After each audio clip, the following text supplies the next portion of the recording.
Una banda de rock es un proyecto de vida, un espacio donde se mezcla la amistad con la búsqueda de algo más grande.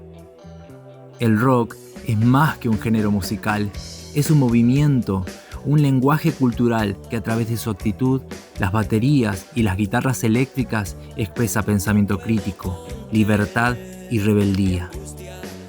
En lo independiente y lo autogestivo es donde el rock recupera su fuerza, su esencia y su verdad. Esta es la historia de una banda de los 80 que sin fama, sin llenar estadios y sin la intención de ser leyenda, dejó una huella imposible de borrar. En una provincia que parecía estar lejos de todo, un grupo de chicos decidió que también, desde Jujuy, debían hacer rock. Algunas bandas no necesitan fama para ser eternas, solo necesitan verdad, y ellos la tuvieron. Ya es hora que nos cuenten su historia.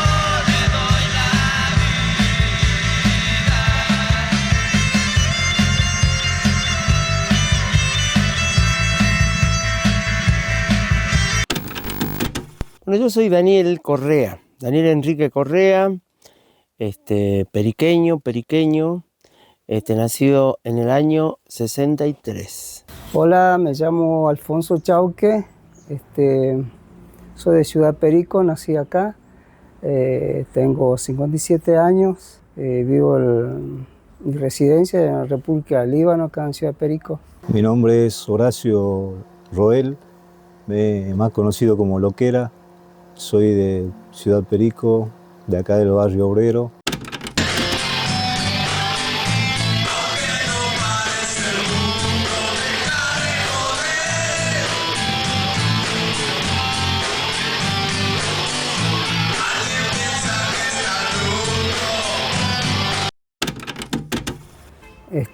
Mis comienzos en la música fueron a los 14 años. Me gustó este instrumento, me enamoré de la guitarra y ahí empezó mi aventura con la música. Tuve mi amigo que se llama Julito Puma, que ya no está con nosotros. Era mi amigo de infancia. Con él una tarde fuimos al cine, me llevó a ver una película de los Beatles que se llama Renacer de los Beatles y ahí empezó mi locura por la música. Quería armar una banda, tocar la guitarra así, como lo hacía George Harrison. Y en el secundario empezamos ahí con la Samba de mi Esperanza, y esas canciones del folclore. Solo le pido a Dios fue una de las primeras canciones porque en mi casa se escuchaba mucho folclore, ¿viste? Folclore, tango, también cosas de sui generis, pastoral, boxey, León Gieco, obviamente. Y más o menos en la música empecé de muy chico, fines de los años 70, principios de los 80. Tengo una hermana mayor que de muy chica tuvo un trabajo que le pagaban bien y entonces se compró ya un radio grabador pero estéreo, que venía ya con 2 parlantes y sonaba mucho mejor y tenía FM, radio FM. Entonces ahí yo ya podía reproducir en el radio grabador primitivo, que era un cuadradito con un solo parlante. Yo podía reproducir música ahí y grabarme con el otro, más grande, estéreo, tocando, no sé, los sillones de la casa, algún tarro. La mayoría de los músicos somos autodidactas acá en Jujuy y más los pibes de antes que empezábamos, la mayoría. Conocí músicos grosos que fueron mis comienzos, que me enseñaron algo, que tampoco estudiaron, siempre fueron autodidactas. Sacaron la música de las cintas, de los discos que antes se grababa, como yo lo hice, escuchar una cinta 50.000 veces para poder sacar los sonidos, los solos.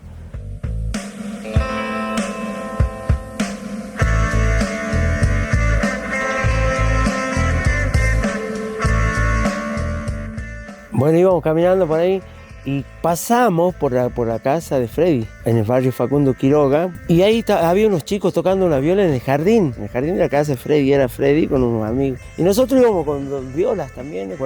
Iba yo con un amigo, un violero que era de Buenos Aires. Y entonces ahí nomás, hola, ¿qué tal? Bla, bla, viste, en una charla ahí, una mínima. Y entramos, pase, nos vio con las dos violas, pase, y nos pusimos a tocar ahí los tres. Y lo loco fue eso, ¿no? Fue el clic ese de que Freddy tocaba sus canciones, sus propias canciones. Y yo también, mirá, yo también tengo mis canciones. Y ahí y nos pusimos a tocar. Y ahí ya enganchamos para juntarnos de vuelta con Freddy para intercambiar canciones o lo que sea. Y así que ya empezamos a componer canciones ya para una banda. Esto que la batería va a hacer esto, el bajo va a hacer esto. Y los dos tocábamos la viola. Entonces yo opté por tocar el bajo porque no había...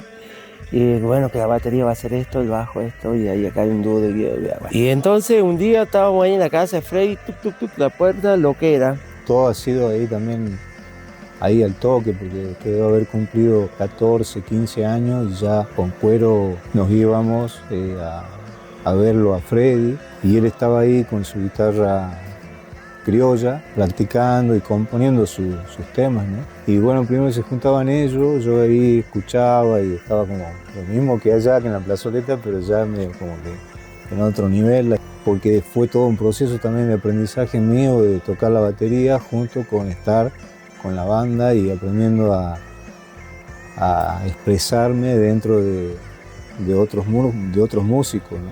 Porque era muy libre la composición, era decir, a ver ¿qué le meterías acá? ¿Qué ritmo aparte del ritmo original de la canción que ya tenía? O sea, ¿qué le podías aportar vos como percusionista? Ya venía tocando en grupos y tocaba en un club nocturno que en Perico acá creo que se llamaba Lenuit. Y ahí, bueno, había gente que venían de Salta, chicas, ¿no? Que eran trabajadoras sexuales. Y ahí empezaba los miércoles hasta los viernes, tocaba ahí. Todas las noches, a las 12 de la noche se empezaba. Y una noche ahí los conozco a los 30. Ahí llegó Freddy, Loquera, Cuero, y me vieron tocar porque yo tocaba ya todo eso que te comenté de Soda, de Viro, de todos los temas que estaban de moda en esos tiempos. Entonces como que nos juntamos en la mesa, hablamos y ellos me contaron que tenían una banda de rock que querían armar. Y bueno, llegamos a un acuerdo que yo también ando buscando eso. Bueno, armemos, y éramos todos de acá, nos conocíamos de vista, pero no éramos amigos. Ahí entramos a ser amigos. Acá no podía conseguir batero, bajista, ni guitarrista, ni cantantes, por ahí, viste, no había. Entonces nos juntamos, la primera vez fue, bueno, nos juntemos mañana, al otro día, ¿no? Bueno, al otro día sin falta, estamos al horario todos juntos ahí, viste, en la casa de Freddy.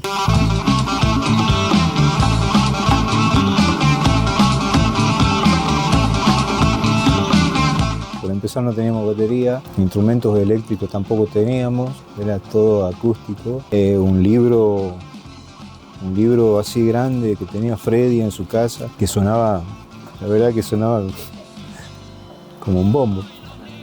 Tuc, tuc, tuc, tuc, tuc.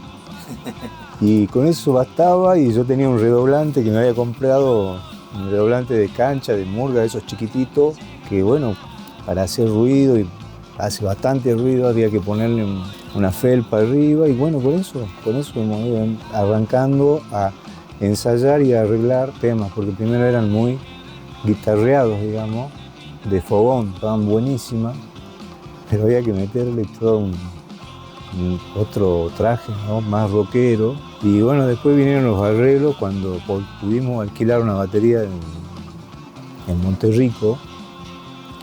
Y bueno, todo ese proceso habrá durado 2, 3 años. Charlaba con Freddy siempre. Se escuchan muchos discos de Buenos Aires, de las bandas de allá, pero no saben que nosotros también sabemos hacer música, que podemos hacer rock, Ese era el objetivo de hacer música nuestra. Freddy escribía bien, componía bien, Cuero también. Así que yo me ocupaba mucho en la parte de la armonización, de los solos. Teníamos una gana los cuatro, y la primera vez que nos juntamos, me acuerdo que Freddy tenía un equipito chiquitito y ahí nos enchufamos todo y nos pusimos a ensayar. En el año 85 ya estábamos a pleno, tocando. pero las tocadas eran muy buenas, porque vos sabés que si bien no estábamos nosotros bien equipados, pero Alfonso tocaba en una banda que se llamaba Los Tréboles y ellos nos prestaban el equipamiento para tocar. Tocábamos con equipos acústicos, así que eran unos equipos yankee, la viola. El vago me prestaba un equipo Yamaha de bajo que era así gigante, una cosa así. Me gustaba mucho a la gente común de Perico, digamos así. Lo tocábamos poner en la Jaya o en lugares así, en los bares, ¿viste?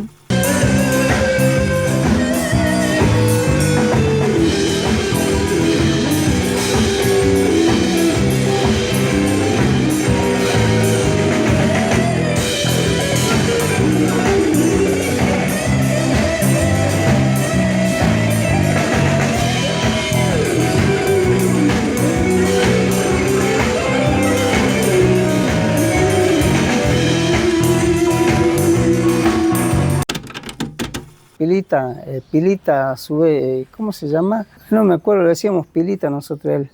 Él era como un manager de nosotros, que él tenía un cargo muy importante en Salta, era de un sostén económico bien, y a él le gustaba tanto lo que hacíamos nosotros que dice, yo lo voy a sponsorear, yo le voy a hacer el manager. Así que de la mano de él fuimos a grabar a Salta. Y me acuerdo que hemos ensayado como un mes. Bueno, todo fue un proceso de elegir. Habían 35, 40 canciones. Y había que elegir primero, de entre todas esas, un grupo de canciones, todo dentro del rock, ¿no? Básicamente era como que la esencia era rockera, ¿no? Desde las letras hasta la influencia que nosotros teníamos desde su lado musicalmente, ¿no? Había un estudio ahí de un tipo que tenía una Tascam de 8 canales. Todo analógico, todo en cinta, obviamente, imagínate, ¿no? En esa época. Entonces era como una porta estudio de 8 canales. O sea, en esos 8 canales metimos batería, bajo, 2 violas y 2 voces. En esa época no existía la masterización todavía. O sea, se grababa, ¿no es cierto?, unas pistas y después se mezclaba directamente en otra cinta abierta. Son unas cintas grandes así. Este tipo se llama David González, el que tenía la máquina en su casa, un gran pianista yacero. Y él metió unos pianos también ahí en el disco. Se escuchan unos pianos así que son los de él. Fines del 89. Sí, mucha alegría de tener algún material así con 9 canciones, que supuestamente después se iban a editar en cassette, porque era muy caro hacer el vinilo, era carísimo. Y bueno, esos son los grupos que de algún modo, los equipos que funcionan, ¿no? Cuando hay 3 o 4 personas que más o menos cada uno hace un poco para hacer algo superior, ¿no? Sacamos unos cassettes así, que 100, que desaparecieron, ¿viste cómo es eso?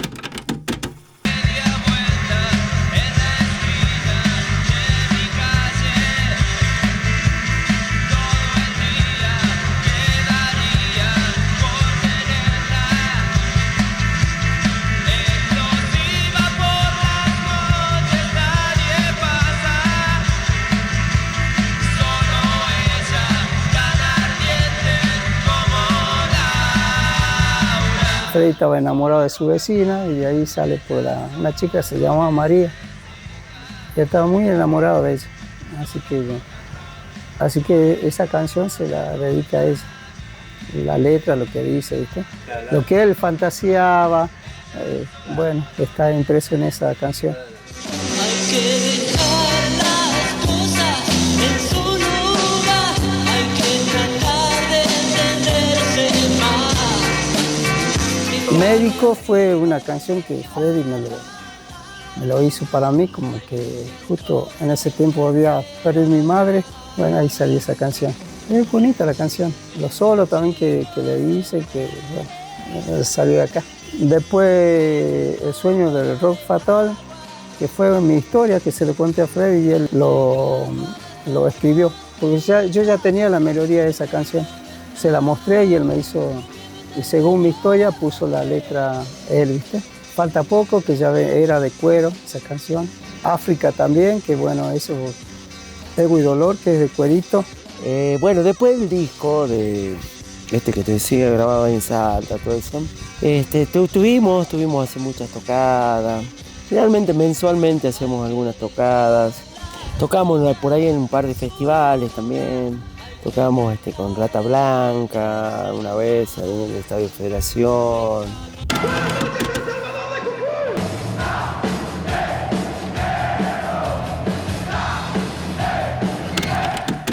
Empezamos a tocar en boliches en San Salvador de Jujuy. Boliches así, como decirte, color. Nada, después en un momento, Alfonso, por propuesta, ¿viste? De laburo, se va a Buenos Aires. Y ahí quedamos así rengo, en una pata. Porque estaba bien consolidado como con el cuarteto, ¿viste? Era de la primer viola así bien marcada. Quedamos Cuero y yo con por ahí algunos proyectos. Surge Inteligencia Artificial con Coria, 96 ya para adelante, 96, 97. Ya sin Freddy, sí. Como que uno se cansó de hacer siempre de plomo. Queríamos hacer algo y siempre, o sea, no se concretaba muchas cosas. Entonces yo aspiré ahí, opté por irme a Buenos Aires por mis sueños, para seguir mis sueños. Pero aún así me voy con el sueño de querer lograr todo esto. Cuando llego a Buenos Aires dije, voy a hacer guita, voy a comprar una casa acá y lo traigo a los changos. Pero pasó el tiempo. No sé si había un plan, boludo, ¿no? Porque hubo muchas incluso propuestas así, ¿viste? Así de producciones. Pero vos sabés que no nos interesaba, boludo. Teníamos esa cosa, ¿viste? Esa visión de no acceder, ¿viste? A las compañías y a esas cosas. De hacerlo, que se genere solo, que salga. Lo cual ahora te puedo decir que estuvimos equivocados, no podríamos haberlo hecho de la otra forma, con una producción así de Buenos Aires, de lo que sea.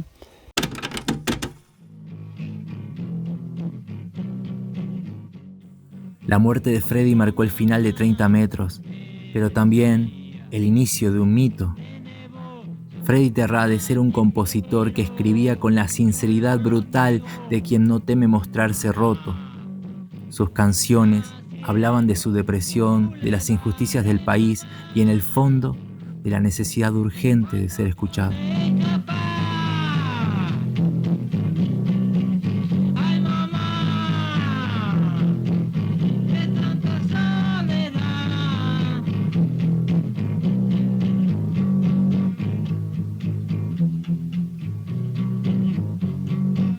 Yo ya no soy lo que era.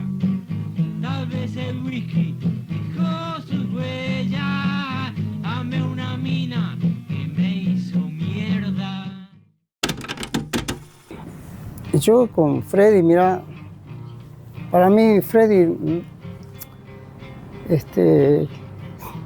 pues me emociona, ¿no? Pero bueno, él era mi hermano, no era mi amigo. Con él fue una amistad tan grosa, con Freddy, que fuimos muy hermanos. Y todo el tiempo pasamos los dos juntos, aventuras. Yo me acuerdo que antes había un boliche, ahora es Ajaya, en un edificio así, ahora es grande, ¿no? Al fondo se juntaban todos para ir a los boliches y hacían la previa. Entonces yo con Freddy sabíamos ir ahí a tomar cerveza. Freddy sacaba así una bolsa de cassette y una grabadora. Mientras todos los otros escuchaban música bolichera, música de que sonaba en esos tiempos, nosotros escuchábamos AC/DC, Deep Purple, Creedence.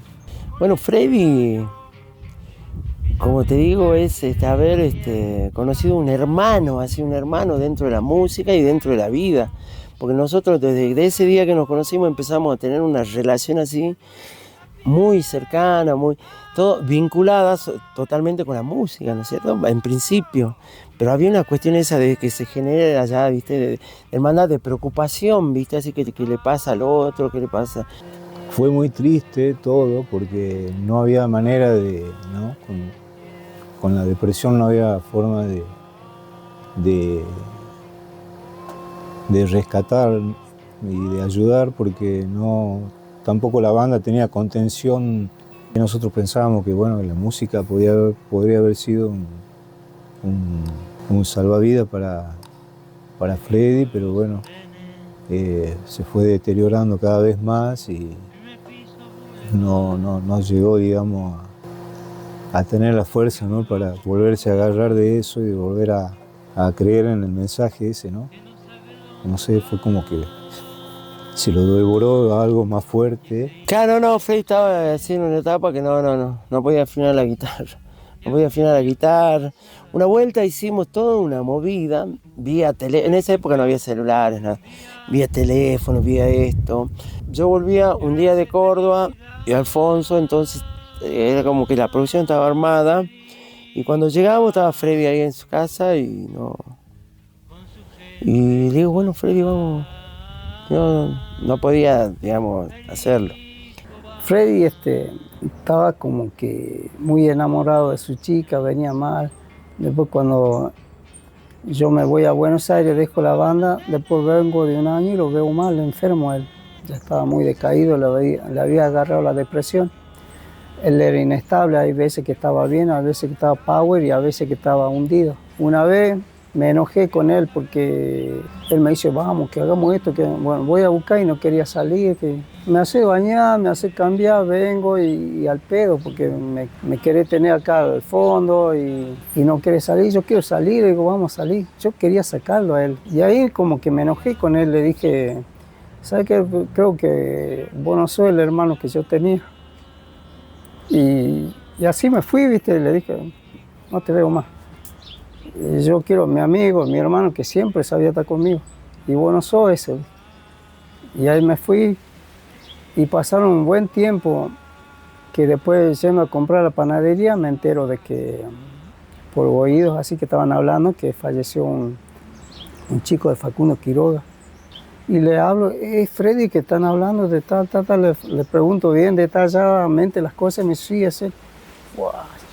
Y no podía creer, me volví loco. Es verdad eso, ¿eh? Mamá, no venga, estoy tan helado que me avergüenzo de mí, pero te amo. Y es que este mundo ya me hace daño, pero yo voy a ir. Sus canciones viajaron de boca en boca, de bar en bar, y hoy músicos de toda la zona las siguen cantando, construyendo así la memoria colectiva de Ciudad Perico con cada acorde. Mantienen vivas esas melodías, cantan las palabras de Freddy como si todavía estuviera aquí. Es que cuando estas bandas desaparecen, lo que queda es la obra. Queda la sensación de que en este pequeño rincón del mundo existió un grupo de personas que por un momento logró hacer algo extraordinario. Pero yo voy a ir hacia el sol.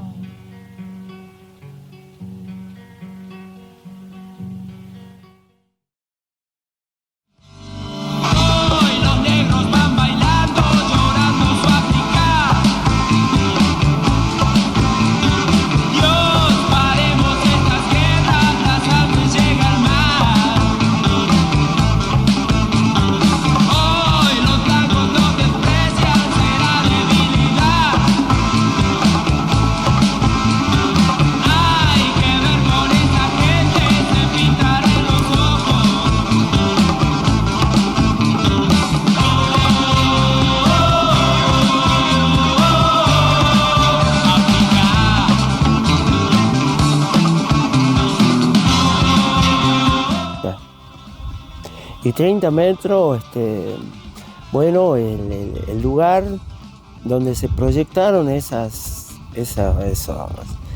hechos musicales, ¿has visto? Que uno pretendía en ese momento era hacer canciones propias, una propuesta propia, que sea decente y bueno, y bien periqueña. Bien periqueña. Porque vos escuchás la música de 30 metros, no es parecida, ¿viste? No es parecida a... Se buscó eso, ¿no? Eso es buscado. Es como te decía hace rato, cuando algo se parece a algo, se descartaba. Siempre buscamos eso de que suene como algo periqueño. Y yo creo que lo logramos. En un momento había, era como una cosa así. Por ejemplo, gente de Tucumán, de Córdoba, de Salta, decía, che, ¿qué pasa en Perico, loco? Porque se generan estas cosas tan propias, ¿viste? Tan propias. Y bueno, 30 metros fue, o es, quizá, muchas cosas, ¿no? Desde un sueño, al principio un sueño como muy potente, que sigue siéndolo, de algún modo está ahí, y un espacio, ¿no? un espacio interesante de expresión y de libertad para, ¿no? No fue para mí, por lo menos algo muy rico en ese sentido, como de decir, qué bueno que suena esta canción rock y que fue hecha, creada acá en Perico, con historias periqueñas, con músicos periqueños, con el sonido periqueño. Me siento bien, me siento como con muchas pilas y con mucho orgullo de formar parte de ese proyecto. 30 metros fue mi adolescencia y mi infancia, porque crecimos juntos con los muchachos.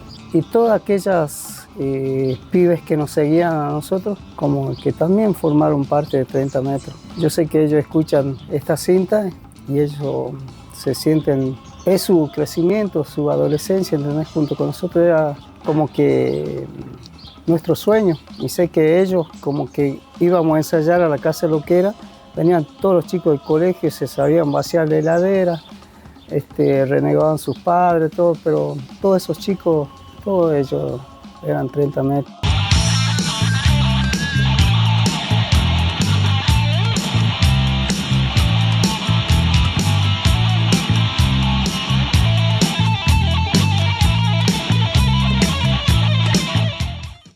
Falta poco.